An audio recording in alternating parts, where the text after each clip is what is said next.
새벽 공기가 코끝을 얼게 하던 12월 마지막 주 월요일, 서울 도심의 수많은 가로수 조명이 연말 특유의 반짝임을 쏟아내고 있을 때였다.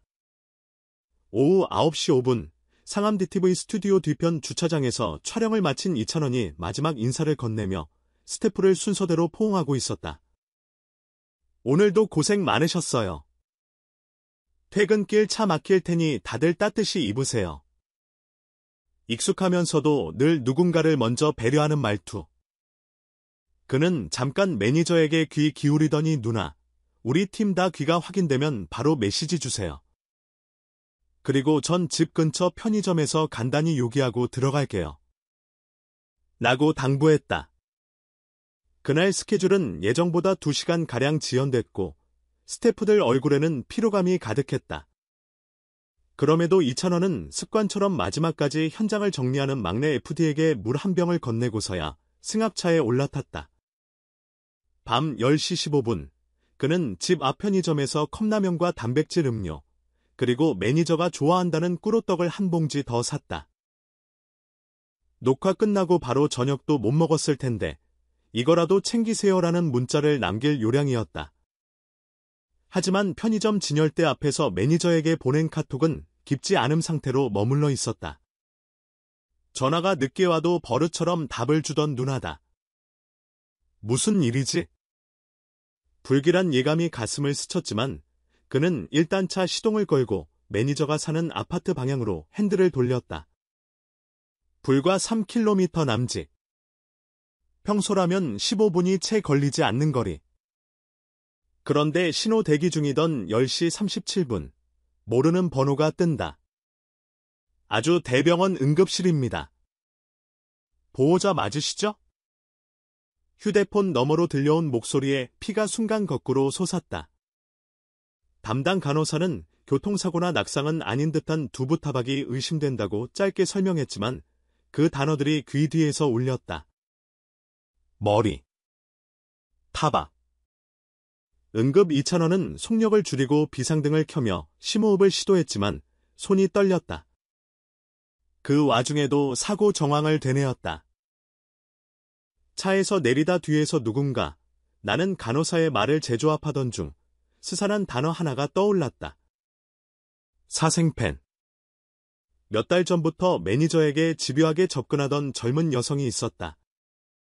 이찬원을 직접 따라다니다가 관리가 반복되자 마치 그를 가로막는 방해꾼처럼 여겼다는 전후 설명을 경찰에 들은 적이 있다. 당시엔 매니저가 별일 없어요. 팬도 마음이 급해서 그랬겠죠라며 웃어 넘겼다. 그런데 그 별일 없어요가 지금은 응급실 문 앞 비상등처럼 붉게 깜빡이고 있었다. 밤 11시 2분. 아주 대병원 응급실. 매니저는 두피 열상을 꿰매고 CT 결과를 기다리는 중이었다. 의식은 돌아왔지만 아직 어지러움을 호소하며 누워 있었다. 그의 첫 마디는 대표님께 연락드렸어요. 찬원 씨 스케줄엔 영향 없게 해달라고 할 만큼 여전히 프로였다. 이찬원은 고개를 끄덕이며 억지로 웃었지만 시야가 뿌옇게 흔들렸다. 미안해요. 제가 지켜야 했는데 라는 말이 목구멍에서 빙글 돌다 삼켜졌다.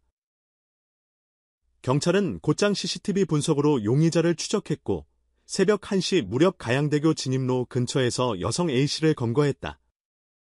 놀라운 건 체포 당시 A씨가 손에 들고 있던 작은 백팩에서 매니저 접근 동선표와 다음엔 찬원이 스케줄 끝나고 홈 앞에 서라는 자필 메모가 나왔다는 사실이었다. 경찰 기록엔 단독행동 계획적 위협부로 정리됐다. 이 소식을 들은 이찬원은 충격보다 다급함이 먼저였다. 매니저의 안정을 확인한 뒤 잠시 자리를 비켜 응급실 외래 대기실 한편에 섰다. 눈앞에 선 자결하는 형광등이 하얗게 번졌지만 귀에는 팬들의 함성과 무대 위 스포트라이트가 아닌 한 사람의 울음이 맴돌았다. 그가 선 자리 위에 난전이라는 단어가 멈칫거리며 흔들렸다. 몇 분 후 그는 스케줄팀, 보안팀, 법무팀, 심리상담팀을 동시에 연결하는 전화회의를 열었다. 우리가 가수가 아니라 사람으로서 안전하게 일할 수 있는 최소한의 시스템을 마련합시다. 반호이 말했다. 이미 기획사 내에 보안 매뉴얼이 있었지만 이번 사건은 기존 프로토콜의 허점을 드러냈다. 그는 실무진에게 부탁했다. 매니저님들 귀가 시간에도 차량 동선 체크를 의무화하고 스태프 탑승 인원을 실시간 공지하세요. 무심코 집 근처니까 괜찮겠지 하는 빈틈을 없애야 해요. 사건이 언론에 노출되기까지는 24시간이 채 걸리지 않았다. 뉴스 헤드라인엔 이찬원 매니저 폭행 사건 사생팬 소행이라는 문장이 굵은 글씨로 찍혔다. SNS에는 팬심이 범죄가 되는 순간 안전불감증이 만든 참사라는 해시태그가 유행처럼 번졌다. 하지만 파렴치한 뉴스 소비도 잠깐. 댓글창에는 매니저님 쾌차 기원합니다. 연예인 스태프들 노동권까지 지켜주세요. 같은 온기 어린 말들이 빠르게 채워졌다. 찬원시대 팬들은 즉시 자발적 안전 캠페인을 시작했다. 스케줄 동선 공유 금지.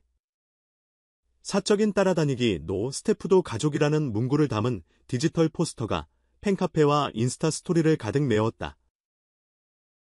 그런 가운데 12월 31일 밤 8시 40분 2021 MBC 가요대체전이 생방송으로 시작됐다.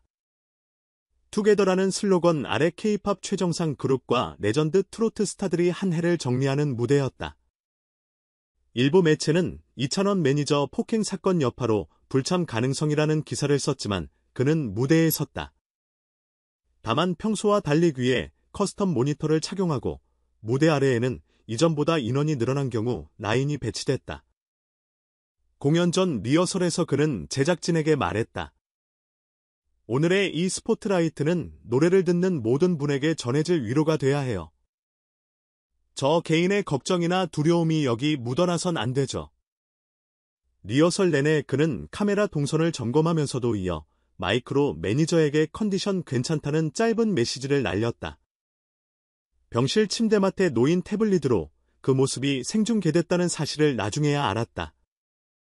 정작 무대에 올라선 순간 그가 부른 건 예상된 화려한 템포의 히트곡이 아니라 기타 한 대만으로 편곡한 바램이었다.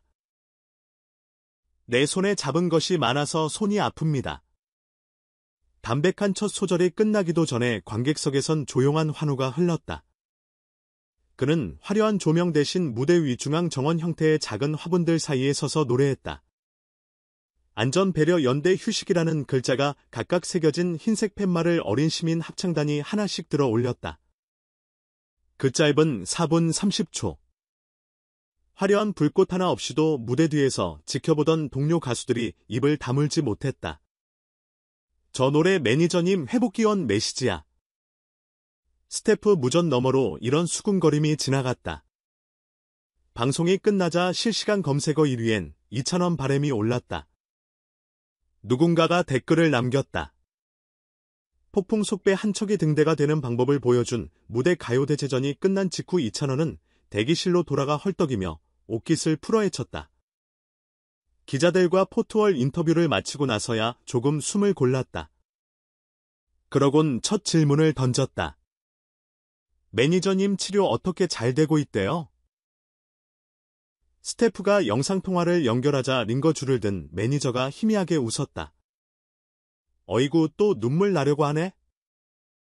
나는 괜찮으니까 이제 너 노래 걱정이나 해. 그 장면을 본 제작사의 막내 작가가 눈물을 훔쳤다.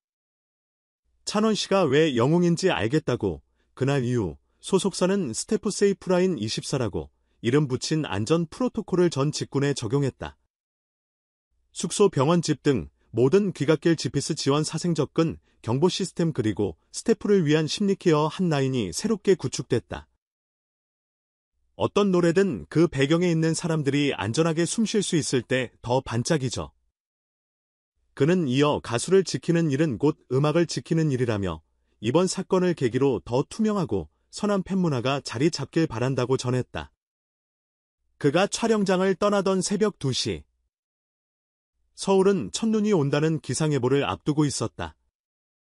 차창에 비친 가로등 불빛이 도로 위 흩어지는데 알림음 한 통이 떴다. 매니저가 보낸 영상이었다. 병원 난갈에 기대어 작은 인형을 흔들며 나 금방 나아라고 외치는 모습. 곁에는 병문안 온 스태프 몇 명이 모여 있었다. 그 영상을 보는 동안 이찬원은 조용히 미소 지었다. 노래가 꺼지지 않는 이유가 또 한 장면 덧붙여지는 순간이었다. 우리는 때로 숫자와 트로피로 스타를 기억하지만 그 뒤에 빼곡히 적힌 이름 모를 사람들의 숨결이 더 큰 서사를 완성하곤 한다. 이번 사건은 그런 의미에서 한 매니저의 부상과 한 가수의 무대가 교차하며 안정과 사랑이라는 오래된 주제를 다시 쓰게 만든 사례다. 팬들은 서로의 위치를 확인하듯 오늘도 선은 지켰나요? 라고 묻는다. 그 질문은 곧 어떤 빛나는 스포트라이트도 무너지지 않을 가장 든든한 무대장치다. 그러니 다음번 우리가 이찬원의 노래를 들을 때, 혹은 길거리 전광판에 떠오르는 그의 얼굴을 볼 때, 그 뒤에 서 있는 수많은 손길과 그 손을 잡기 위해 선을 지킨 사람들의 이야기를 함께 떠올리자. 그곳에 진짜 영웅의 정의가 빛나고 있으니